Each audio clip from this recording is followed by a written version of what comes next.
What's good, everybody? This is Cheshire Gengar, and we are back with another one.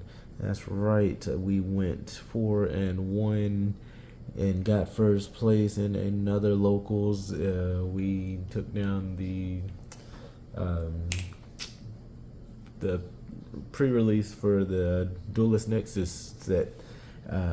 Yep, it was a pretty good tournament. Went 4-1, was undefeated for most of it until I finally lost to Cash in round 4, and then won round 5 to finish it out. But yeah, I think round 5 was against Live Twin Sprites, against the same guy that I go back and forth against, but I've been getting the upper hand the last couple of times. So shout out to Michael for that.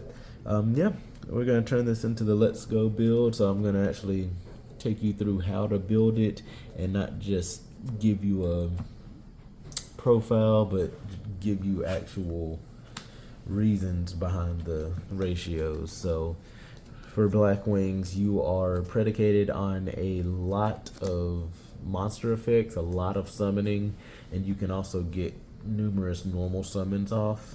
So that's why sometimes I run the Samoric package in this. If you're familiar with Fluanderies, the first time I ever used it, I used it in this, and then I incorporated it into my Fluanderies as well.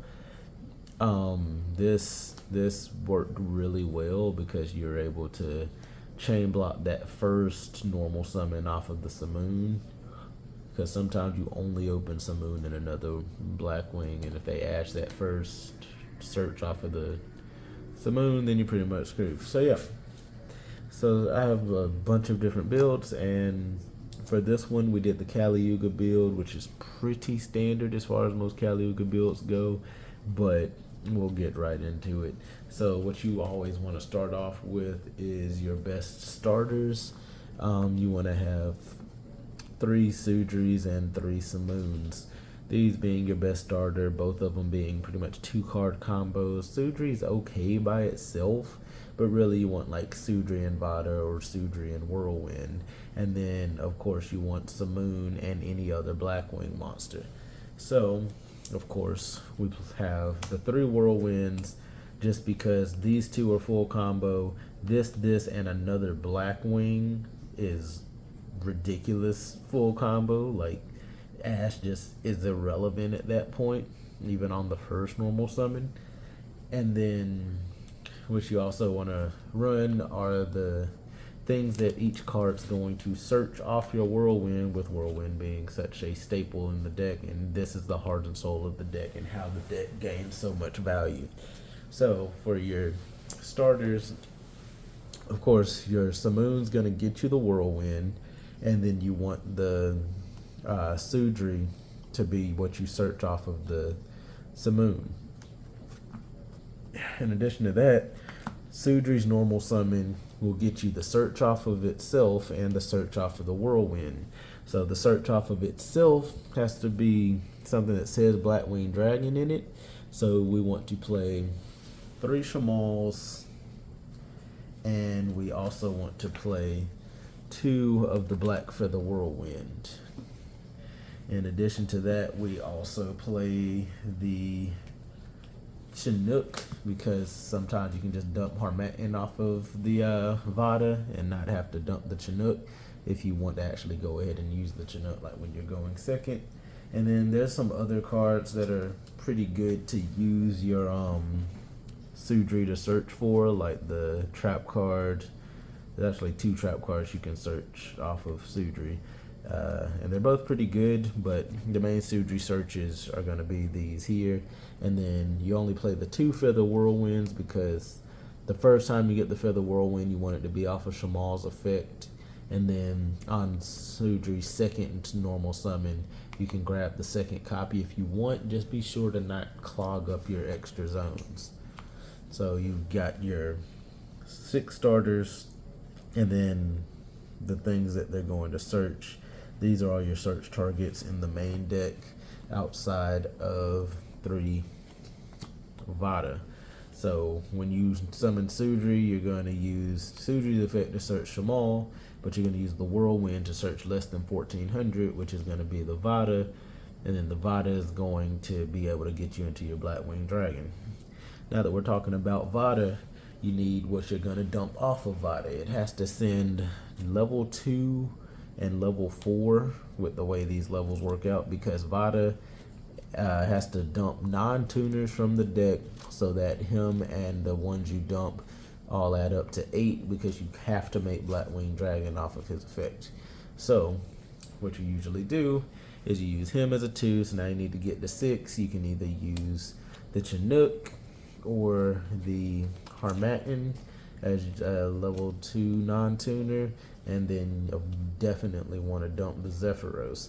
This stuck to my hand all tournament, which was fairly annoying, but there were ways to get around it, so you just send another copy of Sudri when you have to. I was thinking about playing like a copy of Chris or Bora, just so that if you open them, they're not dead, but you can also dump them off of Vada. But yeah, so off of Vada, you want to use himself, one of the 2 level 2 non-tuners, and Zephyros, so that you can make the Blackwing Dragon. And then Zephyros definitely to keep your combos going with his bounce effect later. You need to make 7s in this deck, synchro 7s, in order to get into your the 2 that are going to make Arsenal Falcon, so that you can make Kali Yuga in the first place. So we do have 2 level 3 tuners to go with our level 4 non-tuners, and that's going to be the Steam and the Gale. Gale special summoning itself, and Steam being dumped to the grave off of Boreas Storm's effect to turn himself into a 3, and since he's already a tuner, you can do it that way, and then have Steam bring itself back so that you can make your second 7. So those 2 are very helpful. Gale's effect still comes up.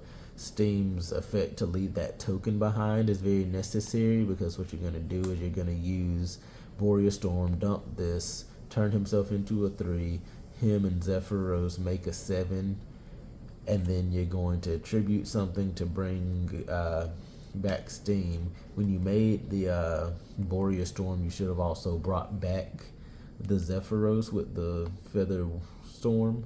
So now you have the 7 that you made with Boreas Storm, then you bring back a 4, and then you tribute something so that Steam can come back. Use Steam and the 4 in order to make another 7, and then Steam leaves its token behind, which means when you bring back Boreas Storm, you can also use Steam's token, and Boreas Storm being resummoned as a level 6 will also be able to just do level 6 tuner and level 1 non-tuner token in order to get to your 7. So you've got multiple ways to get to your 7 with multiple tuners, and using the 6-star synchro and a level 1 tuner, or level 1 non-tuner token from the Steam effect. Moving on from that, you definitely need a little bit more extension. I'm very much thinking of putting a Roshi back in the deck, just because when you need some 7s, you can also just use a Roshi and Nathung to get to your 7. We also play Changra, because sometimes you need your Boreas Storm to become a 6, or to become a 2, so that you can synchro into 6 or 8 or 10, just depending on what you have on board. So Changra, especially getting Changra into grave, is a very large help because of his quick effect to pop. So when you go trap card into Silverwind to pop 2, and then Changra banish out of grave to pop another card, it can be really disruptive to your opponent. And then next we have another extender, an Assault Synchron. This works as a small world bridge, so you're going to use this in order to either small world bridge into what you need, because it matches nothing except for being a dark with most of the deck except for Vada and the other level 2s. So you also play the other small world bridge being Radiant. So these 2 functioning as a small world bridge will very much help you get to pretty much anything you need. If you're using a 2, then you just banish Radiant. If you're using anything other than a 2, then you use Assault Synchron. Or you can also use anything, use Radiant, and then search the Assault Synchron. Or use anything besides a 2, banish Assault Synchron, search Kaiju. So if you're going second. So Assault Synchron's a very big help. You don't worry about the 700 burn because of the Blackwing Dragon. And his effect for when a Synchro Dragon gets destroyed or tributed actually comes up because you can tribute the Blackwing Dragon with the Steam the Cloak. And he says if a face-up Dragon Synchro monster you control is tributed or banished, you can banish this card from your graveyard, target one of those monsters, and special summon it. So you can go Steam, target Blackwing, tribute Blackwing Dragon, banish this out your grave, bring back the Blackwing Dragon, and still get Steam on the field. So you can get some pretty good recursion and combos out of this in order to keep bodies on field. And of course that Blackwing Dragon getting special summoned can also trigger the Feather Whirlwind. So you've got a lot of utility there. And then the last monster is just the Raider's Wing for the Kali Yuga build, and then 3 Ash because, well, it's Ash. It's pretty good in this format right now. You could play Drolls, you could play, like, sometimes I only play 2 Ash just because it's a hard once per turn, and I kept opening multiple Ashes. But, yeah, Ash is just solid. Doesn't really need much explanation, but you can play whatever ratio of hand traps you want. I'm playing 3 Ashes as well as 3 Dark Ruler No More, and that's just for just Ash to slow them down, Dark Ruler No More to help break the board. It's pretty self-explanatory. For your search power, we're playing 3 copies of Small World, 3 copies of Pride of Prosperity. You don't have to play Prosperity, it just helps. You really only want a Prosperity for 3 most of the time. Your extra deck is actually needed, especially for the Kali Yuga build. When I'm not playing the Kali Yuga build, sometimes I'll Prosperity for 6, but with the Kali Yuga build, you go through so many of your extra deck monsters that you end up with like 3 or 4 left over after doing the full combo. So you really only want to Prosperity for 3 most of the time. And Prosperity for 3 is usually not going to get Ash because if you don't do 6, they think you already have enough in your hand, and now you're just doing this to get an extender. So, yep, usually they'll let Prosperity for 3 go. Caught by the Grave was it never came up, but I mean, in theory, it just helps. Good protection. And then the rank up magic. And then something that helped me win a couple games was the Gozen match. This pretty much auto wins against Mathmech. It auto wins against Kashtira unless they start with the Fenrir and can.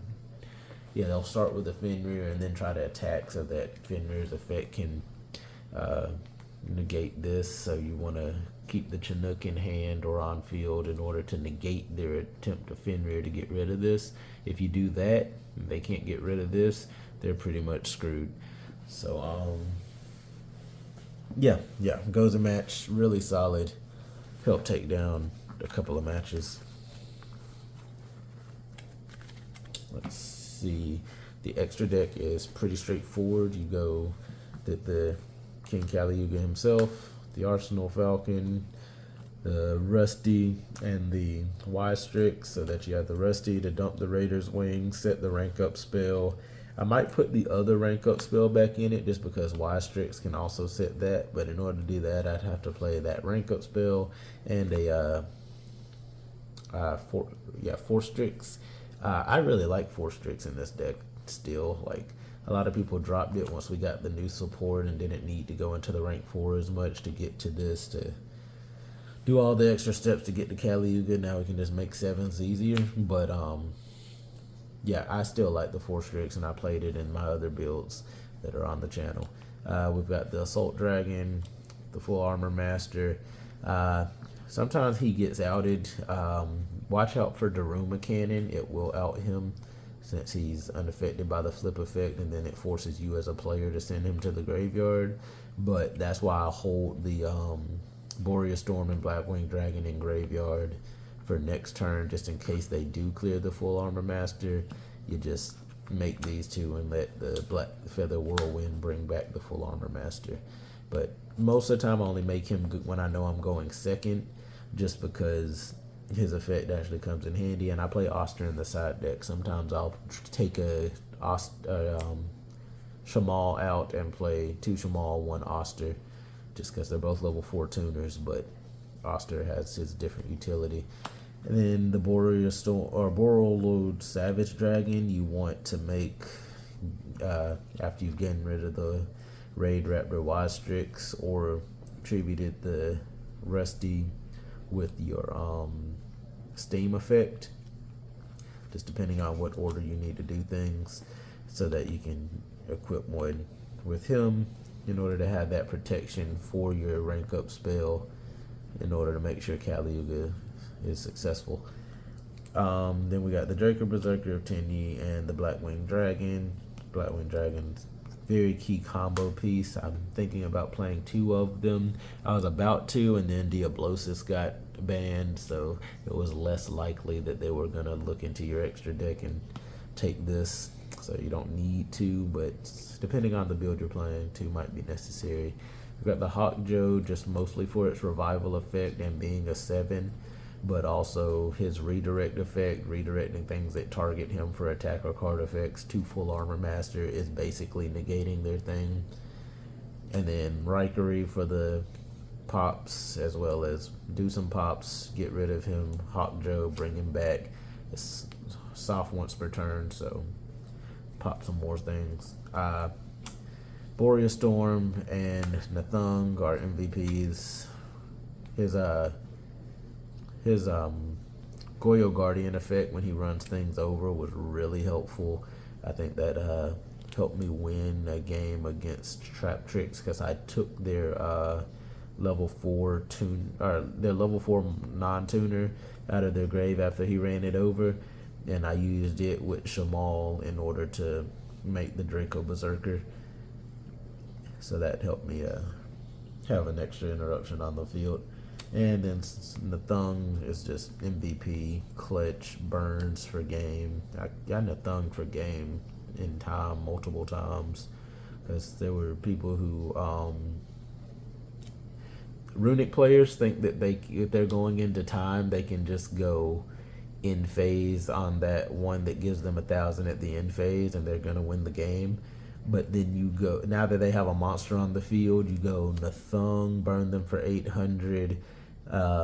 Blackwing Dragon, remove its counters, drop their monster by 1,400 if you only have 2 counters, burn them for another 1,400.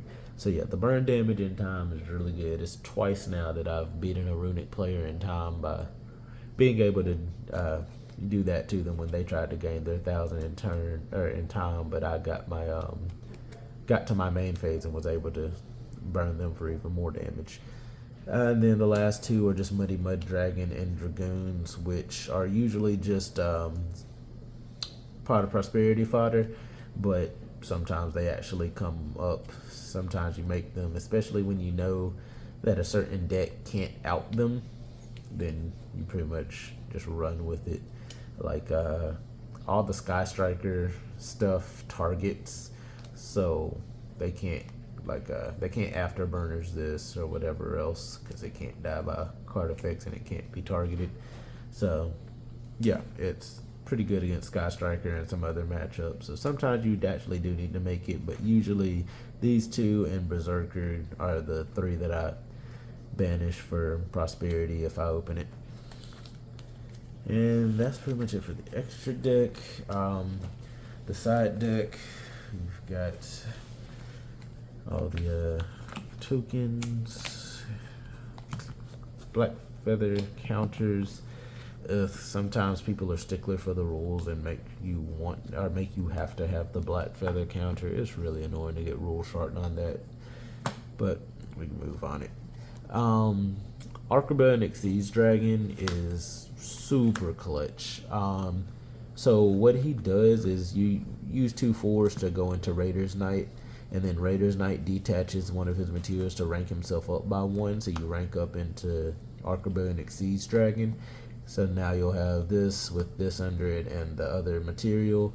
Then you go Arc Rebellion, detach the other material, because while this is under him, because he has an Exceeds monster as material, he'll negate all monsters on the field, gain every other monster on the field's original attack points, and then swing over anything for game. This is how I beat the Sprite Player game 3. I made a huge board, but they had a 3200 gigantic sprite, but Gale cut it in half, and because his effect changes his original attack to 3200, Gale cut him back down to his 1600, and then Arc Rebellion Exceeds Dragon gains the original attack of all monsters on the field, so he gained 3200 on top of his 3k, on top of the 3k from Full Armor Master, on top of the 32k from, or 3200 from the Assault Dragon. So it was a massive amount of damage. I think he was 15,900 attack points with everything that was currently on the field, swinging into the gigantic sprite that was cut in half to 1600. So yeah, even if the dude was at full health, he was dead.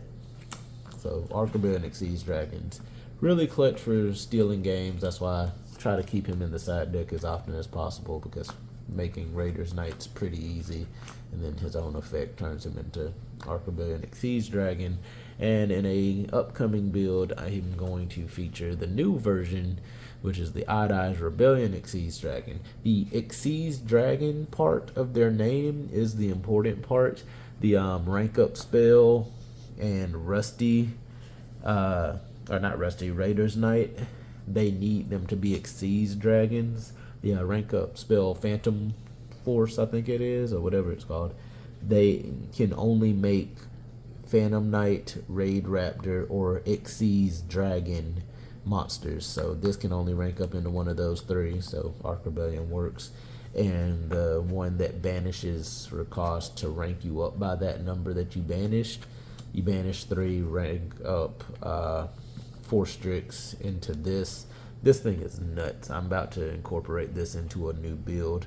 The gist of it is, while it's on the field, you can detach a material, destroy up to 2 monsters your opponent controls with 3k or less attack, and then you can when he's destroyed, he goes to your pendulum scale, and his pendulum effect is, during your main phase you can special summon this card, attach a dark monster from your graveyard to it as material. So even if they destroy this, it goes to your pendulum scale. If you haven't clogged those up, your turn, you should special it out, equip a blackwing from the grave, detach it, pop 2 monsters, swing for 3k. It's pretty nutty, especially after ranking up into it. And then I really like the rank up spells in this, because Kali Yuga negates Rusty, but the other rank up spell going into either this or Ultimate Falcon would trigger the Rusty to pop a card. So if you go into this, pop a card with Rusty, detach from him, pop 2 monsters, and then swing for 3k and whatever else you have on board. It starts getting really good really fast. Real easy to clean up games. For going second, Raiders Knight's great. I like playing extra deck monsters in the side deck, because when you side into your extra deck, people get nervous. They think they know what you're gonna use and what you're gonna make, but when you side into your extra deck, it's an extra layer of fear, because it's like, yeah, they're gonna side in some lightning storms or heavy Harpy's Feather Storm, or things that are normal to side into, but then you start siding in extra deck stuff and they start getting worried because they don't know what you could possibly be making now. That's why I keep the Silverwind in the side deck, because if you do the the Kali Yuga, you didn't need to make this in the first place. Kali Yuga just wins the game. But when you know you're going first, you can go ahead and take out things like the Draco Berserker and then swap it for this, because you know you're going to go Sudri to end on Twin Shadow, so that you can. I really like this because this and the Featherstorm work great together, because you go Twin Shadow, shuffle 2 back, make Ascendant. Ascendant's gonna pop, or Ascendant Chainlink 1, Feather Whirlwind Chainlink 2. Feather Whirlwind is going to bring back your Chinook, and Silver Wind's gonna pop 2 monsters on the field with less than 2,800 attack, or 2,800 defense. So when they get 2 Casteras on the board, you do this and you go chain 1, chain 2, bring back this, pop both Casteras. And the best part about that is that this will protect them from the first one from destruction by battle that turn. And the Twin Shadow created an interruption that caused the Feather Whirlwind to add you another interruption by bringing back the Chinook. Because do not forget, the Chinook can activate in hand or on field, send itself to graveyard in order to do its negation. And it is a quick effect because you control a blackwing synchro monster, or a dark synchro monster. But yeah, so those were really good, working in tandem with each other. So I'm really liking this, and for the same reason as why in the other profile I played the Blackwing, the Blackbird close, making an interruption that replaces itself with another interruption in the same way that I just explained. To wrap this up, we play an Oster in the side deck, because sometimes I swap out one Shamal for an Oster, just because you can dump this off of full armor, or off of Boreas Storm to make him a 4, and then use him and Sudri to go, or him and Simoon to go into full armor master, banish this out of grave, give them the counters, take 1, attack the rest. So it's a really easy way. So like, that happened to me where they drolled me on the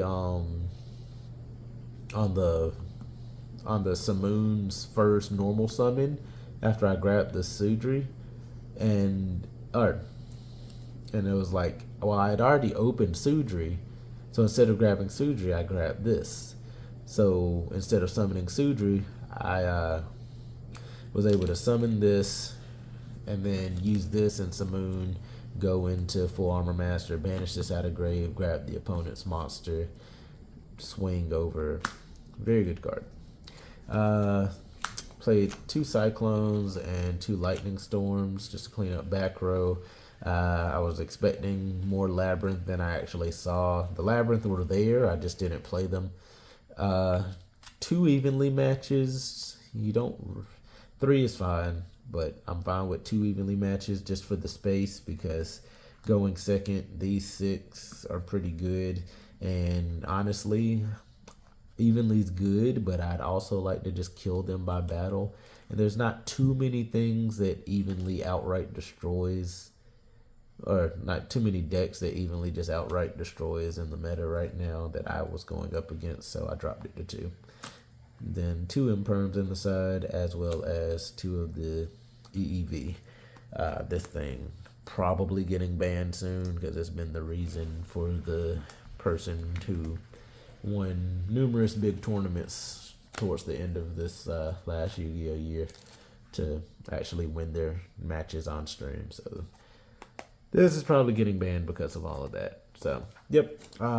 That's pretty much the combo, you guys. Or not the combo, the deck profile, and how to build it, how to think about your ratios, and you want to really just predicate focusing on how you get into your repetitions, like your Black Feather Whirlwind, making sure that your replacements, your interruptions replace themselves with other interruptions is a very good key. So having this on field, doing that combo that I mentioned, is just a really good way to make sure that you're really hard to defeat. And a lot of people aren't going to respect this deck, so they'll be reading your cards a lot, and it gets really annoying. So sometimes you just got to tell them, look, I'm just going to tell you what's going on, and you can tell me if you have a response, because this deck does so much. It's like it is honestly the best synchro engine in the game,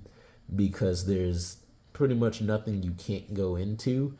Like, if you didn't use Simoon, you're not locked into darks, and then you've got all of the levels that you can go into, especially with Harmattan being a level modulator and all that good stuff. So, yeah, guys, like, comment, subscribe. Let me know what you want to see next. I'm definitely making the Dimension Shifter version, because that one's already been requested, as well as I'm going to make the version with the Archibald Siege Dragon and this new one out of Dune called Quibelt the Blade Dragon. So it'll just be another level 7 dark synchro that I play. It's a common, but it's got a really good effect. So when it's synchro summoned, you can target a card on the field, destroy it. If this card on the field is destroyed, you can target a face-up monster on the field. That monster cannot attack until the end of your opponent's turn. So it can actually, like if they go, what's his name? Access Code Talker pop this because they didn't read it. You just go, yeah, Access Code Talker can't attack for the rest of the turn. Sad face. Yeah, he's got some good utility, but also it's just a level 7 dark synchro to go into with some pretty good utilities. Give you more ways to clear the board when you're going second. But yeah, that was pretty much it, guys. You just let me know what y'all want to see next, including all the other plans I have. This here is Vanquished Soul that I just finished getting all the cards to, other than the Curie card Div Incarnate, because that thing is hella expensive and I'm not about to go buy it. But yeah,